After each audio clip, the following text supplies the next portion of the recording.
चंडाल सूकरू बड़े पवित्र हैं जो यहाँ पे इनने जन्म ले लियो। ये धाम की महिमा है, इसलिए आप उस धाम में बैठे हैं जिस धाम की अधीश्वरी श्री राधा रानी है। राधा कौन है? राधा कौन है? कई बार लोग कहते राधा, राधा के विषय में बताओ। राधा के विषय में हर कोई नहीं बता सकता। संत बताते हैं कृष्ण के विषय में, लेकिन राधा के विषय में समझना हमारा इतना आसान थोड़ी ना है। और राधा जी के विषय में कोई कुछ कह भी नहीं सकता, क्योंकि वो अनुभवशील है। आप बिना मिठाई खाए, मिठाई की शक्ल देखी ना है, टेस्ट कभी कियो ना है, तो कैसे बताओगे कि राधा क्या है?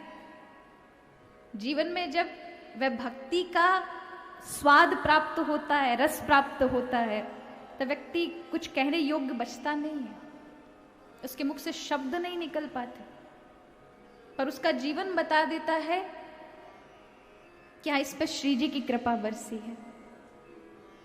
जैसे गूंगे खाई शक्करा खाई और मुस्काई, गूंगे को गुड़ खिलाओ, वो बातें पूछो कैसो भैया, बता ही नहीं सके मर, पर उसका मुख मुस्कुरा जाएगा प्रसन्नता से, भैया मीठा है।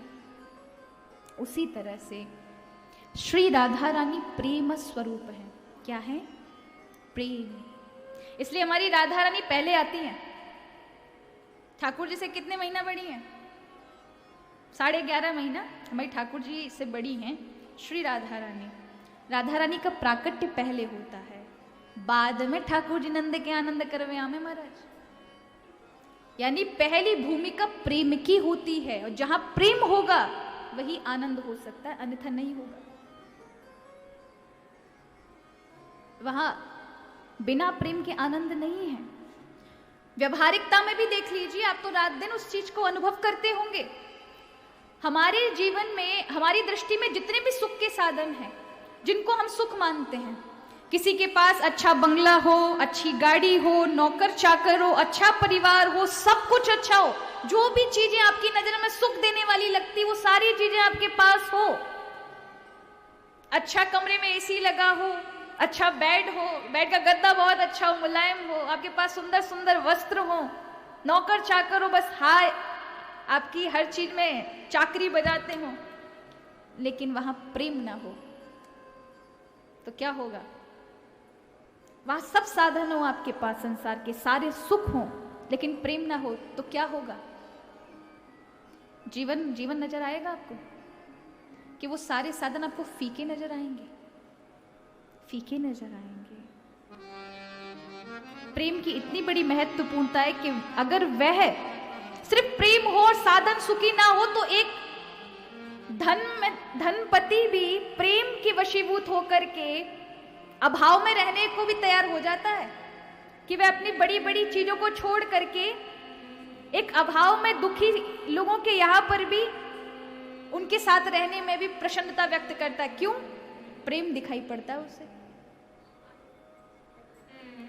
तो महाराज, जो प्रेम हम संसार में देखते हैं, वो तो राधा रानी का एक समुद्र का एक बूंद भी जो सखियों पे गिरता है, जिससे सखियों के अंदर प्रेम का प्रादुर्भाव होता है, उन सखियों का से भी एक छटाक बूंद किंकरियां मंजरियों को प्राप्त होता है, और उसका भी एक छटाक संसार भर में प्रेम जो आप देखते हैं वो है। तो राधा रानी तो प्रेम का समुद्र है, जहां से प्रेम प्रकट होता है। हम लोगों में जो छटाक भर के प्रेम दिखाई पड़ते हैं, वो तो एक कण रज के बराबर है, वो तो प्रेम की अंबार है महाराज। और बिन प्रेम रीझे नहीं प्रेमी नंद किशोर।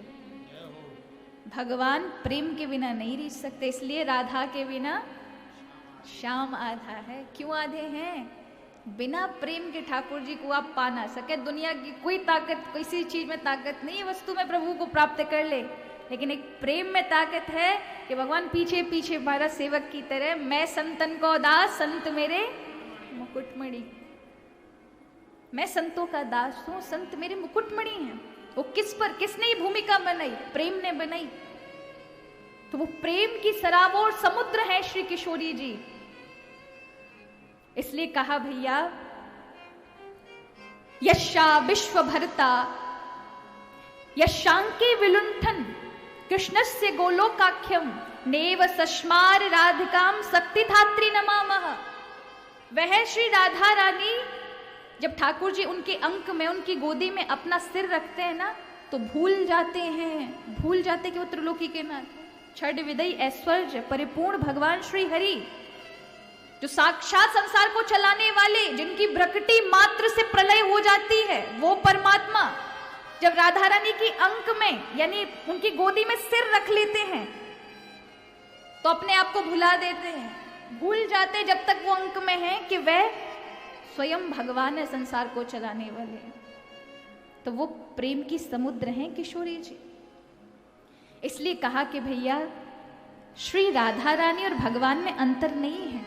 स्वयं भगवान ने ही अपने रूप का आस्वादन करने के लिए, अपने भाव का स्वादन करने के लिए श्री किशोरी जी का, अपने ही रूप को किशोरी जी के रूप में प्राकट्य किया है। ऐसे समझो, हम भगवान की पूजा करते हैं, हम कथा श्रवण करते हैं, हम नाम लेते हैं, तो भगवान का भी मन करता है भैया ये किस चीज का मुझ में ऐसा क्या छटा है जाको ये आनंद ले रहे हैं, मुझे भी तो देखना चाहिए उस छटा का अंश। तो प्रभु अपना ही दूसरा रूप राधा के रूप में बनाया, इसलिए ये अनुभूति का विषय है, बोलने का विषय नहीं है। और जब ब्रज रसिक जनों ने उस पर महाराज बड़े बड़े पद, सुंदर सुंदर पद लिखे हैं, जो भी संत आया और जिन्होंने देखा श्री किशोरी जी के विषय में, तो एक ही बात आई कि भैया प्रेम सरोवर प्रेम की बहत रहत दिन रैन, जहां प्यारी के पग पड़े और तहां प्यारे के नैन। वो प्रेम की समुद्र हैं और प्रेम की समुद्र हैं, प्रभु को प्रसन्नता रखने के लिए ही राधा रानी का अवतार हुआ है, इसलिए कृष्ण से अलग नहीं है किशोरी जी। और ये कह लीजिए तत्व की बात कि राधा रानी प्रेम है, बिना प्रेम जीवन में आए, बिना भाव आए, बिना राधा के आए कन्हैया मिलने वाले नहीं हैं। इसलिए प्रेम का होना बहुत आवश्यक है। इसलिए वृंदावन में देखोगे ना दीवारों पे प्रेम से बोलो राधे राधे, ये मिलेगा, प्रेम से बोलो राधे राधे। क्योंकि जब तक प्रेम ना आएगा, जब तक किशोरी जी के पहले नहीं चरण पड़ेंगे, तब तक ठाकुर जी नहीं मिलेंगे। इसलिए कई बार जब कहा जाता है, लोग तत्व को नहीं समझते, जब कहा जाता है कि भैया किशोरी जी के चरण नहीं छोड़ने, पहले किशोरी जी को अपनाएंगे, पहले किशोरी जी हमें अपना ले, ठाकुर जी अपने आप अपना लेंगे, उसका तात्पर्य है कि पहले जीवन में प्रेम प्रकट हुआ, भाव बन गया, ठाकुर जी को आना पड़ेगा। भागने की कोशिश नहीं है, प्रभु स्वतः ही भागकर बंध जाएंगे, प्रेम बांध लेता है। इसलिए कहा प्रबल प्रेम के पाले पड़कर प्रभु को नियम बदलते देखा। किसके कारण? प्रेम के कारण। तो प्रेम है किशोरी जी। इसलिए भक्त भी कहते हैं कि भैया कि जीवन की एक चाह है कि अगर जीवन समाप्त भी हो जाए तो किशोरी जी के दरबार में होना चाहिए। कभी जीवन में कष्ट आ जाए तो हमें किशोरी जी का ही दरवाजा दिखे, किशोरी जी के दरवाजे पे पड़े रह जाएं, तो लाडली जी कभी भी दिखेंगी तो कहेंगे कौन पड़ो दरबार, ये कौन है जो व्यक्ति पड़ा हुआ है। एक बार दृष्टि गई तो कल्याण हो जाएगा। और ये सच बात है कि किशोरी जी की जिस पर भी दृष्टि गई है उसको प्रभु ने अपनाया ही अपनाया है। महादेव गोपीनाथ जी बनकर बैठे, महाराज गोपी वेश में महादेव बैठे हैं। रास के प्रसंग को आप सुनते हैं कि स्वयं भोलेनाथ गोपी बनकर आए, लेकिन उनको रास में जगह किसने दी? श्री किशोरी जी ने दी है। जब वह उनकी इच्छा हुई कि मैं रास में प्रवेश करूं तो दरवाजे पर ही गोपियों ने रोक दिया। कहां जा रहे हो बाबा जी?